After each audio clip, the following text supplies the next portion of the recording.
Hey, it's Zach, and this is the Suggestion Show. I made this podcast as an excuse to talk to the people I'm very, very interested in. In this episode, we have Auggie Fontanilla. Auggie, of course, is a visual artist from Manila. You can see his work in local and international streetwear brands to the actual streets of Manila, art galleries, and beyond. You can check out his work on his Instagram at AVGGS, that's Auggs spelled in a very, very cool way, or in his website, augiefontanilla.ph. This episode was made possible by our friends from Revere. Revere is a lifestyle brand from Davao City. You can find their apparel at the Revere Flagship store. That's in Door 3, Casa in Rizal, here in Davao City. You can also follow them on Instagram at Revere the Risen. One of their most recent releases is a collaboration with Auggs, and you can find it on their website. Without further ado, please enjoy this conversation that I had with what I think is a man dripping with Grandmaster aura, Auggie Fontanilla. Let's start with this question. This one is from a friend. Before tayo nag-start, I asked a friend na parang sa lahat ng friends ko siya yata yung pinaka-Auggs fan. Sabi niya, sino yan? ang pala niya is Ken, si Ken. Ken Catex. He's also from Davao.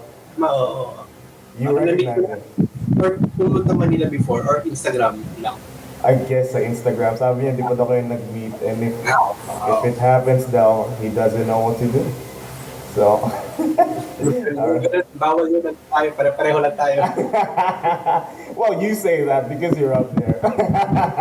Hindi naman. Ako may mga idol rin ako, pero parang, so pag, na-meet ko sila, parang, syempre, ikaw yung parang, shit, idol to. Pero parang, hindi naman cool, pero parang, kasi syempre, hindi naman sa kung may idolo ka, parang it's just gonna make it more awkward. Or di na parang, right.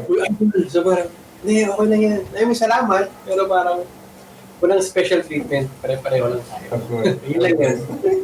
This is from him. It's a question. Sabi niya, who is Octo and where is Octo right now? Si Octo, sino ba si Octo? Nilibing ko na yata si Octo eh. Anyway, si Octo kasi parang, siyempre, from starting before, sorry, naubo ko sa kinakain ko. Starting before, parang, graffiti scene. So parang, paano ba? Wala na si Octo, parang si Octo kasi namuhay lang sa kalsada.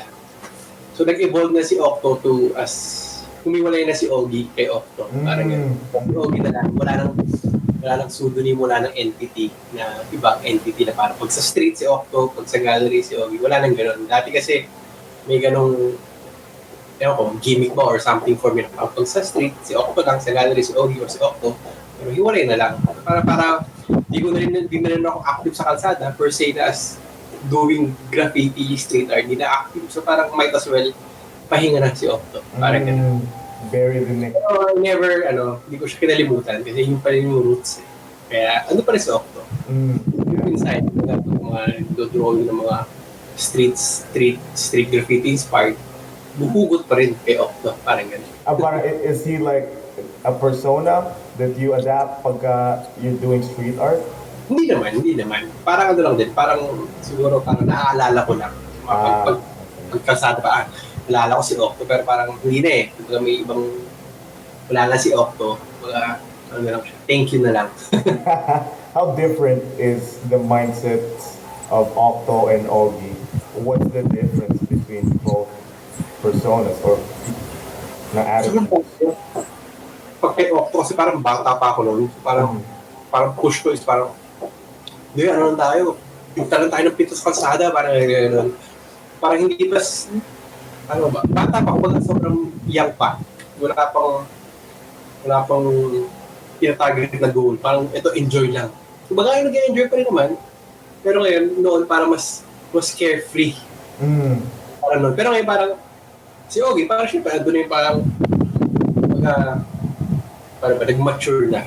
You know, kailangan, ano ba, bills, bayaran, or parang meron kang, kasi ba paano, di ba sa pangalan na parang, pangawakan na si Ogie is si Ogie. Parang ganun. Okay, that's good. Okay, he loved that. He loved that. Si Octo is very. See, this one is from another friend. Si Kuya Clark. He goes by Knives on Instagram. Sabi niya, out of the many media you use to ship out your work, why is graffiti one of them? Was it really foundational or kind of uh, fundamental to the Auggs brand, or why did you choose graffiti dati when Octo was alive? And, Well, kasi before, ano ba, ang kwento ko lang, so syempre, yun na rin. Hanggang sa, from that street art, nag-evolve na rin yung inspiration ko sa tattoo, kasi syempre, nasa kalsada palagi, ganun tattoo, yung mga religious images sa Quiapo, kung saan, parang gano'n. So, yeah. yun. Sana matinaw. Sana naintindihan. Oh yeah, oh yeah. Hindi naman nag-break. Fortunately, well, yung sa story mo, hindi nag-freeze or anything. So yeah, that was so clear. Okay. Yeah, that was good. Okay, on your sa previous mo na interview with I think Revere, you talked about law of attraction. Now that has a lot of definition, but I'm curious about your definition of it. How do you define law of attraction? What is Aug's definition of it? Para sa akin kasi parang, ano lang din yan eh, parang sa akin, kung ano binabato mo dyan, yun yung babalik sa'yo. Diba kung anong binabato ko sa universe, kanyari gusto ko lang, good vibes lang ako, parang gano'n. So parang, kung drawing lang ako ng something, yun yung napansin na itong tao ko. So parang, okay, nakakatuwa kasi parang, out of randomness, dahil ginagawa ko lang yung gusto ko, hindi ko na-expect. Kasi nasa bahay lang din ako eh. In terms sa pandemic time, nasa bahay lang ako eh. Hindi mo lumalabas, hindi mo punta sa gallery, wala mo ako. Lahat ng kausap ko online lang eh. So parang, for me, law of attraction is kung ano lang binabato ko dyan sa universe, yun yung babalik sa akin or sa atin. Diba kung bad vibes ako nyari, tangin na, pangit ng gawa nitong tao to sama ng design. So parang, kung ganun binabato mo dyan sa universe, walang babalik sa'yo. Bad vibes din. So parang, good karma lang, parang gulong lang yan eh. So, paikot-ikot lang. Kung binabato mo dyan, for me, is babalik din sa'yo. Parang gano'n. Is that related at all with your latest collaboration with Revere? Yeah, karma kayo. So, kumbaga, di ba? So, karma. So, nagkagulo ka, balik sa kanila. Parang it's a cycle lang talaga. So, pero parang in terms sa karma chaos, kung negative natin sa inyong karma chaos, well, it's up to you. Pero sa akin, karma chaos is parang is a positive thing. So parang there's parang gulo sa bawat nangyayari. So kung walang gulo, alam mo, walang kaayusan para sa akin. Parang bago magkaroon ng kaayusan, kailangan mo ng ganung chaos or something. Tapos iikot lang. For me, ewan ko kung malinaw yung ganung thinking. Oh yeah, totally. So I wanna get I wanna talk more about that. So the karma chaos na, should I call it a mindset or a principle of life, is that there must be a balance na dapat may gulo, and then there's yung what's your opposite of what's the opposite of chaos for you? Siguro, in short, parang order na kabitan ng chaos for me is chaos din eh. So, parang for me parang sige, chaos bilang kung order, parang okay lang yun eh, parang given na yun eh, chaos and order. Balikan mo ng chaos para at least balik din sa'yo chaos, pero ikaw na bahala mag-define ko na yung chaos gusto mo, alam mo yun, kung anong kaguluhan na gusto mo, kung para sa'yo, diba, kunyari, magulo ba, so okay lang, kasi I work with that. Kung magulo mo, pag-iisip mo, you can work with something on that, parang gano'n. How big is chaos, the concept of chaos? Does it fully inform what you do with your art? Hindi naman siguro. Alright, that's good. Yeah, hindi naman. Yeah. Okay, I want to talk more about your run, your career. Was there a point in your career na when you said na was there a point in your career that you can say that what I'm doing feels like a routine? Was there in any way, at any point in your career from after college to right now, Oo naman. bang routine? What does that routine look like? Isipin ko kasi parang yung routine na yun, sa tipo paano mo tra-translate. Kasi for example, depende rin sa lifestyle. Siguro ako dati, nagtatrabaho ako nung wala pa ako asawa. Siguro routine ko parang trabaho, inom, ano mo yun? Tapos trabaho ulit. So parang may routine pa rin. Pero sa tipo paano mo tra-translate. Siguro ako ngayon, mag-a-adapt ako ngayon kasi parang may pamilya na ako. So ang routine ko is gising, baby muna, pamilya muna, tapos trabaho. Right. Tapos ulit. So parang kumbaga, hindi pwedeng, kumbaga yung routine kasama yun eh. Pero parang, ako, tama ba? May make sense ba? Oh yeah. Okay, parang gano'n. So parang depende sa stage or lifestyle mo kung paano mo gagamitin yung routine. Sa akin, okay lang din naman yun eh. Pero parang, yung iba kasi parang ibang artist doesn't work sa routine. So parang yung work ako, ano meron yun. Pero sa akin parang kailangan ko ng routine. Pagkapak ko ng design, pagpinta ko, kailangan ng routine. Parang gano'n. Yeah, because a lot of people rely on you now compared to when Hindi I naman. did. And even the family, of course. You have people counting on you the moment you wake up. It's so different, you know. So do you think that having some type of routine is an achievement, or is that something you wanted before what you have right now? Hindi eh. Siguro nung dati, may routine ako pero wala akong sistema. Yun na masasabi ko. Oh, okay, good. Meron akong routine pero wala akong sistema. Siguro nung tumanda na ako, or talagang yung natutunan tayo ng responsibility, nagkaroon ng sistema. Pero ngayon, may sistema. Dati wala eh. Parang may routine ako pero parang, kasama, may routine ako. Kumita ako sa ganito, trabaho ako sa ganito. So, hindi ko na na-appreciate, hindi ko nagagastos ko na, ba, naubos yung pera ko or something. Hindi ko na-appreciate. So, ngayon, may sistema na, okay, dapat ganito, dapat ganito. Okay, so routine is what happens to you. Ang sistema is how you make it happen. Is that how you define it? That's a great way to put it. Yeah. Was it easier for you to do your illustrations and pieces once you established that style? Your style is Auggs. Siguro kasi, mas dati, sa totoo lang, kung mag-drawing ako, sabog-sabog, tapos parang wala rin akong, ano yun, parang yung, kaya sa akin, ganda ng style, parang yung style kasi comes up, lalabas na lang eventually pag, again, doing your routine every day, lalabas yan. So parang, dati, wala akong, parang sabog pa, wala pa akong konkreto ano bang gusto kong gawin. Hanggang sa lumabas na, nag-stick na lang sa akin na, ito yung gusto kong gawin. Kasi, uisipin ko, kasi, ito yung mga imahe, ito yung mga idea na mas madali akong alam mo yun, makapag-reflect or ma-attract. Kasi ngayon, na-attract ko sa tattoo, na-attract ko sa mga religious. Kasi may pinag-uugutan ko saan ako, kung sino ako. So mas madali mo, parang there, translate ko, how I illustrate. So, parang gano'n. Tapos parang, isang sabi rin ng kaibigan ko before na parang, dapat araw-araw ka nag-drawing. Or araw-araw mo hawak yung lapis or ballpen mo. Kasi kung hindi, tumigil ka ng 2 araw, 3 araw, parang pa nag-drawing ka, parang ang tigas na ng kamay mo, pag gano'n. Ako, nangyayari sa akin, 3 araw din yung drawing. Mag-drawing ka, parang nangangaling kami. So, pero pag everyday ka, kahit yung drawing or sketch mo sa iPad mo or sa papel, it helps it. Lalo na sa style, to come out eventually. So, parang okay lang mag-browse sa internet, sino gusto mo influence or reference, and then eventually, kung sino may influence or reference mo, hihiwalay mo na rin yung sarili mong style. Hanggang sa, kilala ka, or parang, pag dinrawing yan ni si Zack yan, parang gano'n. Yung gano'n. I see. Anyway, ganda ng mga drawing mo, What? You know about my drawings? Yung isa mong account, okay yun. Alright.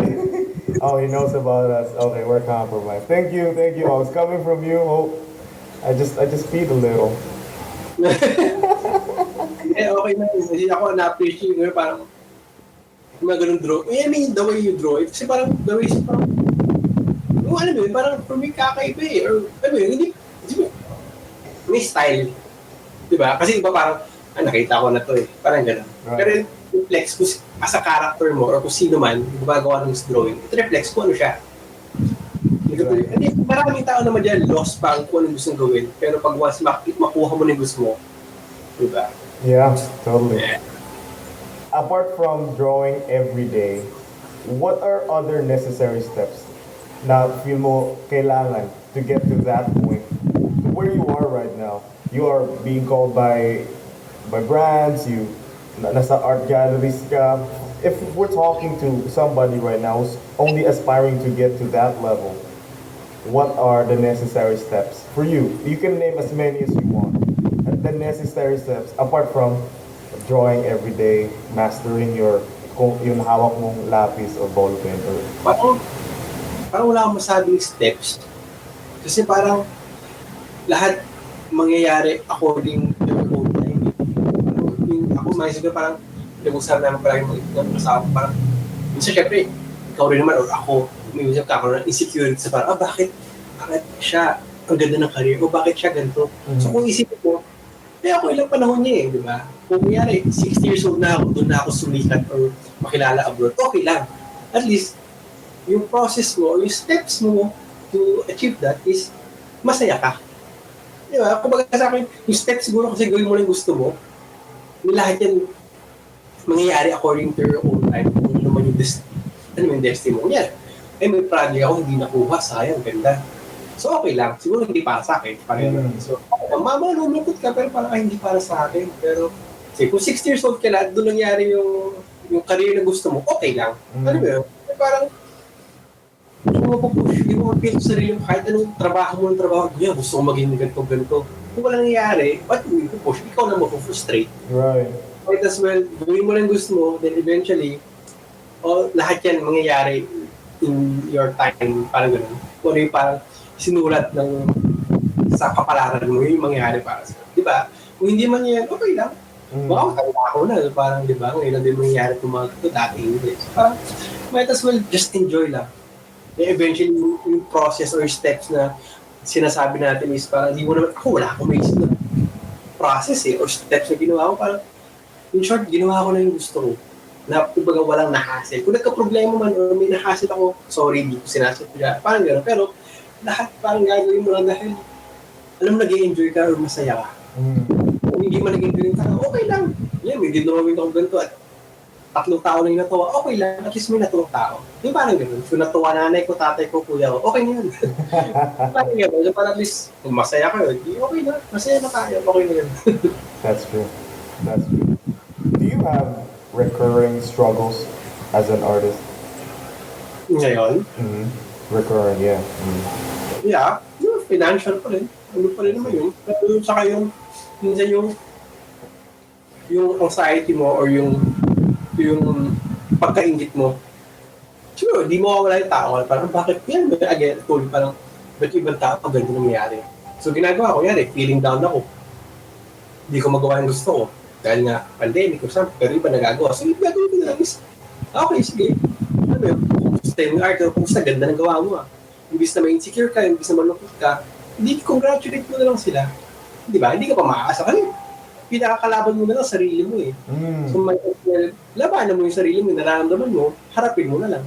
Parang gano'n. Yun lang naman yung financial, or artist block, Ano yun?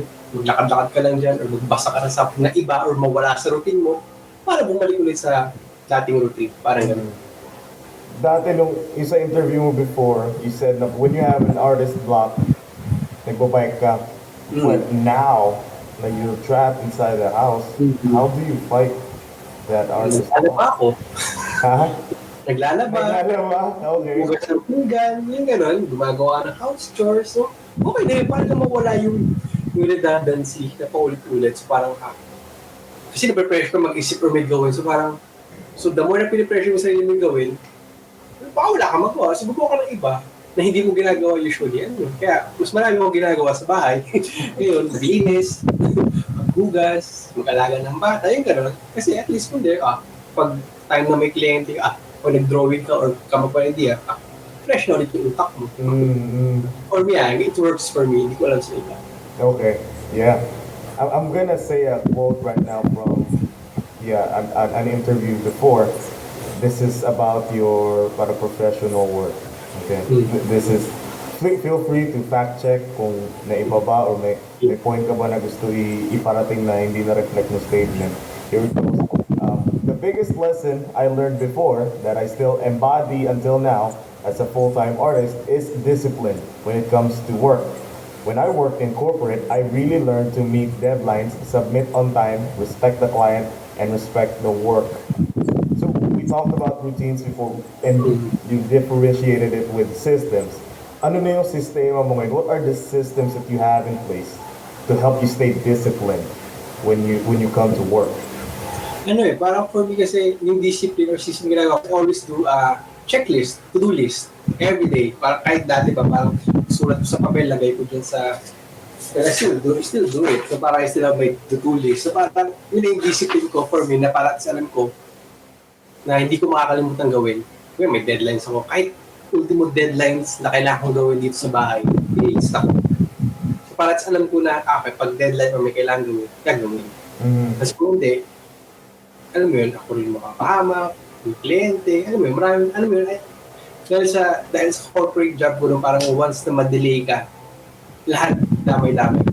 So kahit isang tao lang yung kausap ko, dahil ako lang naman to, so pag nag-delay ako sa pagsabit sa'yo, wala na, hindi sira na pangalan mo, or yung project niyo, wala na. So might as well, lalo na sa oras, ako, disiplinado ako sa oras, pag gusto ko oras, or discipline or deadlines, dapat pasok palagi. Yun lang naman yun, kung kinikip ko palagi, parang, deadline, sinabi ko ito, sasabihin ko, hindi, di sorry, pero tatapusin ko on a given time again. Parang gano'n. So might as well, diba? Communication lang din, still. Right.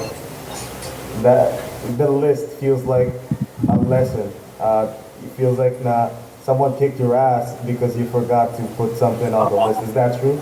Yeah, oo. Pag gano'n, so parang dapat actually kailangan gawin ito, hindi. Right.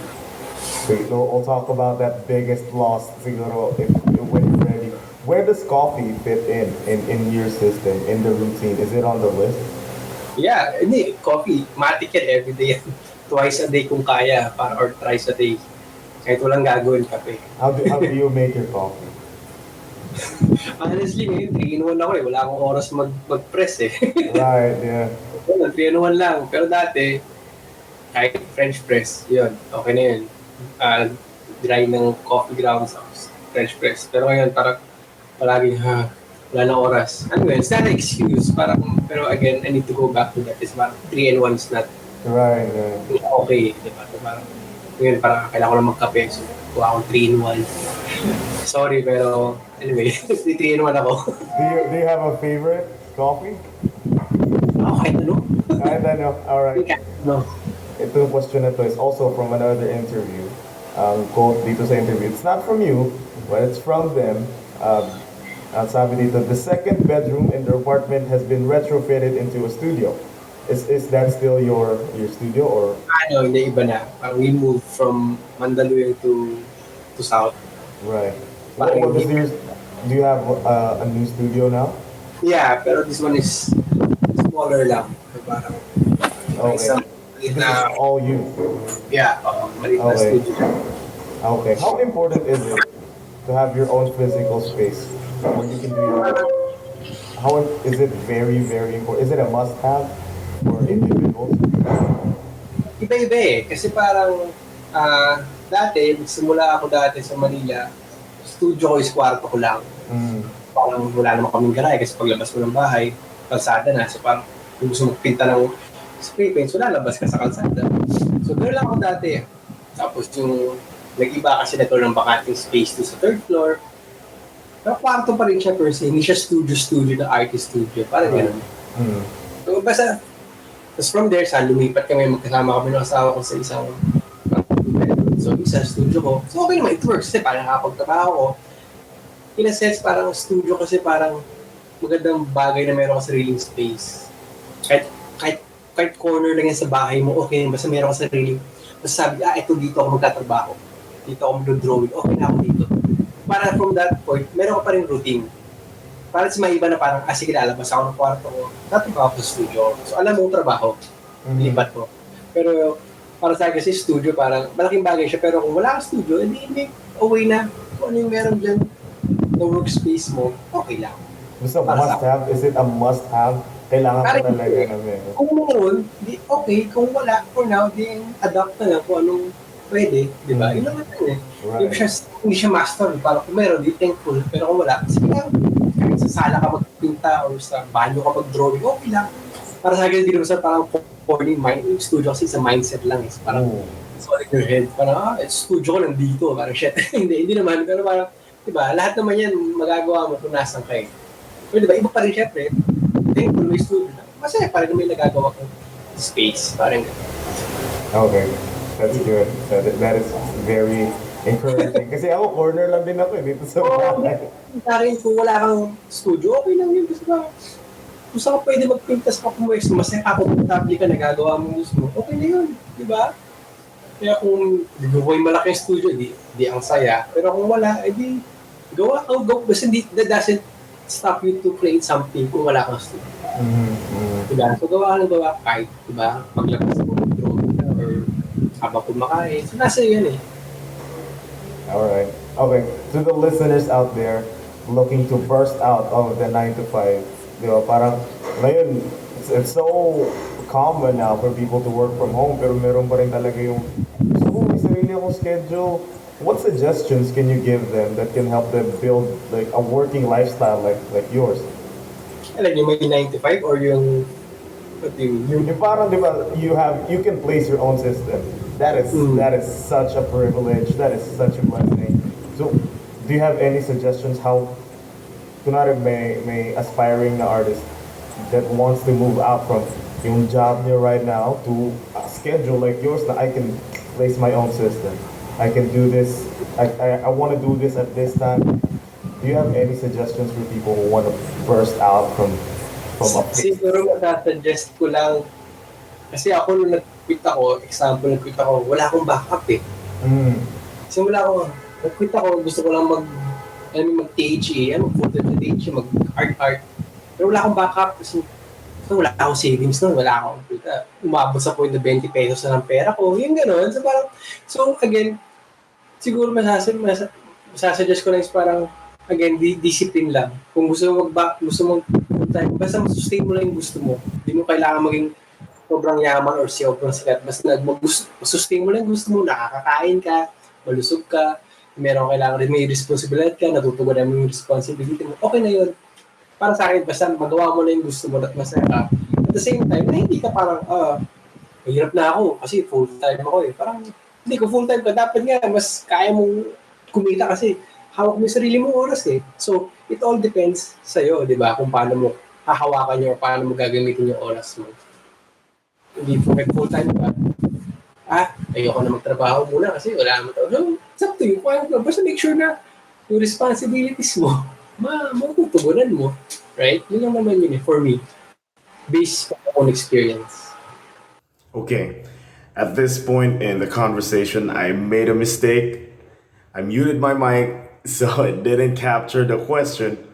But I asked Auggs, what are the skills that young artists and professionals need to learn to get better at what they do? Here's what he said. Respeto.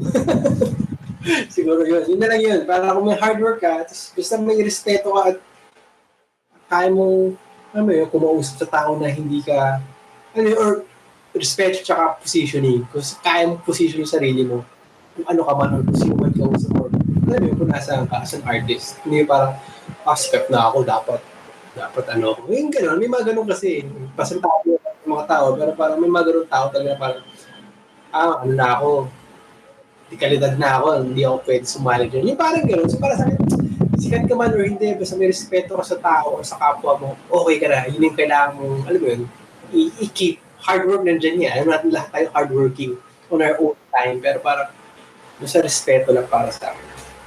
And then again, I asked him, how do you make connections? Like, what does a guy need to do to build a network like he did? So here's what he said.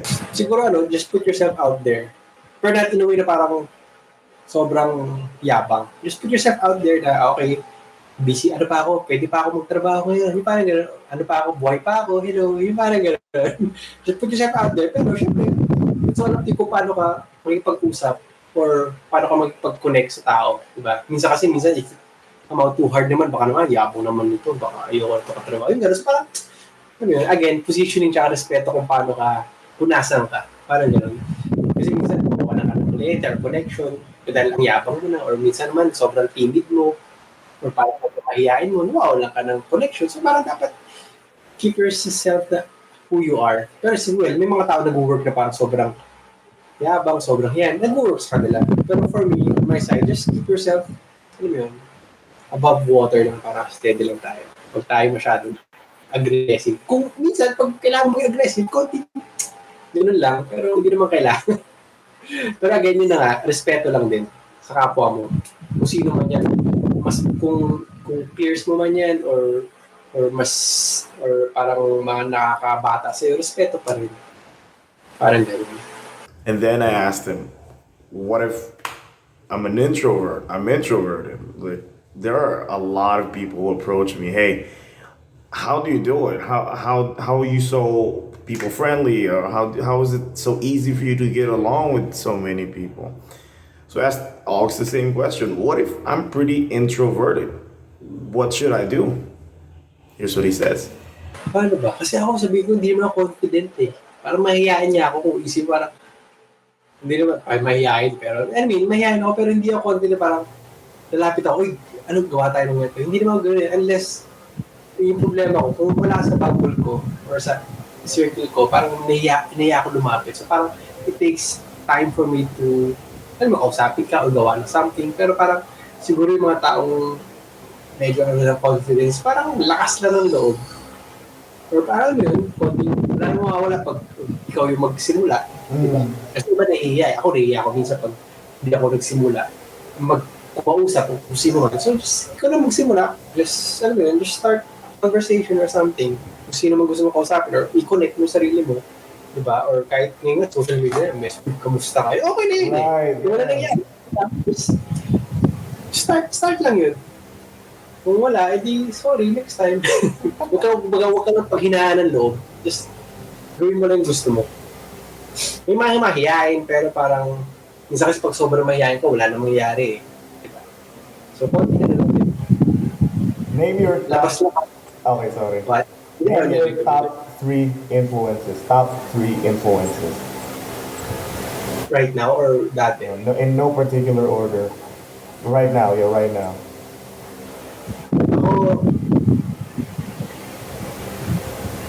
Well, una, sabi natin kuya ko, kasi siya yung nag-introduce sa akin sa art ever since I was a kid. Tapos eventually nagbago na. Alam mo, dumami. Siguro, I just Mike Giant. As an artist international, syempre parang iba yung na-attract ko kay Mike Giant nun. So, puta solid to ah. Si Ed Hardy. So, syempre, from that, mas marami pa rin kung sa kalawat ng iba pa. Marami pa. Pero ngayon, sila pa rin eh. Parang gano'n. Doon pa rin ako bumabalik. Right. Any parang super mega religious influence in particular? Si Papa Jesus. Papa Jesus. Oh yeah, I love that guy. He's like my third favorite Jew. Hindi. Religious work. Siguro kay hindi pa religious, pero I like yung visual kay Manuel Ocampo, syempre. Okay. Alright, I'm up writing that down. Okay, if you're not comfortable answering this one, it's okay. We can skip to the next one. Pero, what's your favorite failure? Name one favorite failure and ultimately set you up for success. Siguro failure ko is yung minsan meron akong chance na gawin yun pero di ko ginagawa. Kasi nauuna yung hiya. Right. Hiya, hindi in terms sa or hindi hiya eh. Yung lakas ng loob. Parang ganun. Yun yung failure ko na parang may gusto kong gawin pero dahil nag-procrastinate ako or nahiya ako or nawalan ako ng lakas ng loob, hindi ko na nagawa. So sayang. Parang ganun. In terms yun, siguro pag may gusto kong gawing project, nauuna yung parang, ay, kaya ko ba to? Ay, parang hindi ko to kaya gawin ha. Yung parang nauuna yung ganun, yung nadidismaya ka sa sarili mo. Na parang pag-iisipin ko ngayon, kung ginawa ko to noon, di sana ganito na dapat. Yung parang ganun. Yung parang, nagda-doubt ako dati, na gusto ko gawin to, pero parang, wala akong pambili, wala akong gamit. Yung parang ganun. Palagi in doubt. Pero ngayon parang kailangan kong tanggalin yun na parang, may gusto kong gawin ko na ngayon. Kasi kung hindi, tanda na ako pag hindi ko nagawa. Is there a particular experience na that you can say that this created the foundation of what I'm doing right now? Yung parang that turning point in your career or in your life. Is there any experience that comes to mind na parang this is what defined everything for me? Dito nagsimula. Yung ginagawa ko ngayon. Yeah. Kaya feeling ko nung nag-quit ako ng day job ko.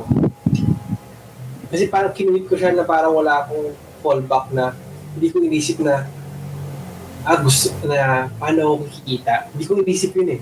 Parang inisip ko lang, gusto ko mag-art. Gusto ko gawin tong art tong gusto ko na, alam mo yun, gusto ko tumambay sa tropa, gusto ko lang gumawa ng art. Yung parang gano'n. Gusto ko lang mag-drawing, gusto ko lang mag-print ng t-shirt kasama kaibigan ko. Parang gano'n. Na wala akong fallback. Na yun yung isa ko rin na parang pag inisip ko, kung hindi ko napatino yung sarili ko, baka, alam mo yun, baka di ako kung saan pupunta. Pero at least, alam mo yun, may drive pa rin at the same time, may drive pa rin. Pero parang wala akong fallback. Pero, may turning point eh.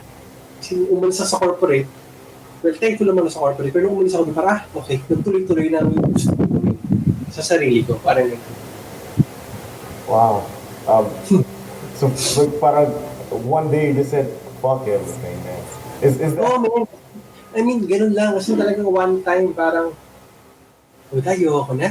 I mean, lahat ng mga katrabaho ko sa corporate doon, pero parang, ayoko na, di na kaya ng oras ko. Parang ganun. Siguro parang mas alam kong isa doon mag-sacrifice yung ginagawa kong art sa labas or mag-sacrifice yung trabaho ko. Nawawala na ako ng galing sa trabaho ko sa corporate. Kasi mas nag-enjoy na ako dito. So might as well, dito, kumikita ako ngayon, dito, nag-enjoy ako. So doon na lang ako siya nag-enjoy. Pero eventually, kikita rin ako. Or masusustain yung kailangan sa buhay. So dito tayo. Pero nung time na nag-decide ka, hindi pa sure kung kikita ka or... Hindi, wala. Oh my. Wala. Hindi naman sa parang umabot sa point na hindi ko man ginagawa everyday, pero parang kung ano nung racket na lang ginagawa. Parang I did bike messenger. Well, masaya naman pag yung bike messenger. So parang kikita ka ng 300 a day. Okay na rin. Parang gano'n. Pero hindi naman siya in the long run. Hindi naman siya mahaba. I mean, for 2 months, gano'n. Tapos yung tropa ko, pwede ka dahil walang-wala rin ako. O pwede ka mag-dishwashing for 1 day, 200 pesos. O parang punta ako din yan. Maghugas ka ng pinggan. Yung mga sa kalahating araw lang naman, hindi naman marami. Pero mga ganun odd jobs. Yeah. Pero hindi naman siya everyday. Parang twice or thrice ko lang ginawa. Pero it kept me afloat for a few days. May 200 ako yung araw. Pwede na ako mag-inom. Yung gano'n. And then, seryoso, wala ako na kung back pay nung umalis ko back ng trabaho kasi parang napunta lahat sa loan ko. So parang for 7 years, wala ako nakuha back pay sa corporate ko. Puta, zero ako. You worked for 7 years and then walang back pay. Yung kasi nga, meron ako parang loan before sa companies na kinuha nila. So okay lang. Wala akong utang. Pero wala akong back pay. Wala akong pera. Okay lang. Gawa tayo ng paraan, no? So right now, as a professional artist, are there types of clients that young artists also have to watch out? You know, do you have suggestions that you should avoid these kinds of people if they're, how do you smell a scam from a mile away? Basta feeling mo na komportable ka doon sa katrabaho mo, then, alam mo yun, hindi mo na maiiwasan yun eh. Kahit kilala mo yung kliyente mo, kung at the end of the day, na-hassle ka, wala kang magagawa doon. Alam mo yun, it's up to you. So parang, again, respeto sa trabaho at sa tao, sa kausap, or ano mo, respeto sa tao, sa kapwa mo, at sa trabaho na ginagawa mo. Yun na lang yun eh. Kung ginagawa ka ng kliyente mo, edi wala, ginagawa ka, wala ka na magagawa. Pero at the end of the day, basta gawin mo na yung trabaho mo, masaya ka, sige. Right. This is my last question. If you want to talk about other things, please. But Sige lang. yeah, what are your suggestions to other artists or professionals who want to create their signature style sa kanilang sa industry nila? Do you have any suggestions on how to create your signature style? Hindi ko alam kung nasa posisyon ako to say kung ano may Oh, kailangan. you are.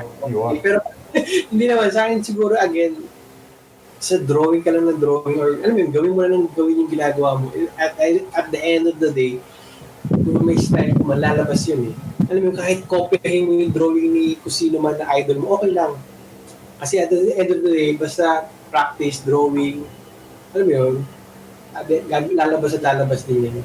Basta, masaya ka lang sa ginagawa, ayos na yun. Pero I mean, not masaya na parang, masaya lang ako, pero alam mo yun, wala kang goal. Again, dapat may goal pa rin or something, masaya. Kung wala ka nakahasa na tao, okay yun. For me parang, gawin mo lang yung gusto mo. Kasi parang yung style, kahit ako, hindi ko alam na inisip na, ano ba style ko? Dati drawing lang din ako, drawing ko, or pag inaano ko yung mga drawing ko, iba-iba yung ginagawa ko, yung parang gano'n. So, yung lalabas at lalabas lang din yan. At basta, keep yourself out there lang, palagi. Kailan mo napansin na may signature style ka na, was it parang, when people look at a piece, masabi talaga na hey, that's Auggs right there. Kailan mo nasabi na that was your signature style? Did someone tell you na, oh man? Yes, siguro may gano'n. May gano'n nakakapansin, sa'yo ito Or parang gano'n. Kasi dati, pero pag nire-review ko rin naman yung trabaho, paiba yung style, paiba-iba yung look. Pero, the concept and parang yung feel is still there. Parang gano'n. Iba lang siguro sa execution, or sa pagkaka-layout. Pero, at the end, yung pagkatapos din, kung ano man yung kalalabasan ngayon, mayroon pa rin something from noon eh. Baga hindi siya yung tumalon from this style to this style. Parang gano'n. So parang meron pa rin namang process na nangyari. Hindi yung nag-jump na lang to this style. Kasi kumbaga trendy to. Parang hindi eh. Parang sa akin, siguro ginagawa ko ito noon pa. Hindi pa siya trendy eh. Parang gano'n. So parang luckily lang din nakasabay. Pero parang basta gawin mo lang din. Let's talk about your process. I know you share this a lot, but I want to be very, very specific. So for a piece, for example, what do you do first? Do you sketch on paper first? Yeah, parang gano'n. Minsan isip ka muna, tapos sketch. Kung wala kang makita, kung walang lumabas sa ano mo, anyway, gumawa ka ng ibang bagay or mag-browse ka lang sa internet. Wala naman sa browse ka ng libro.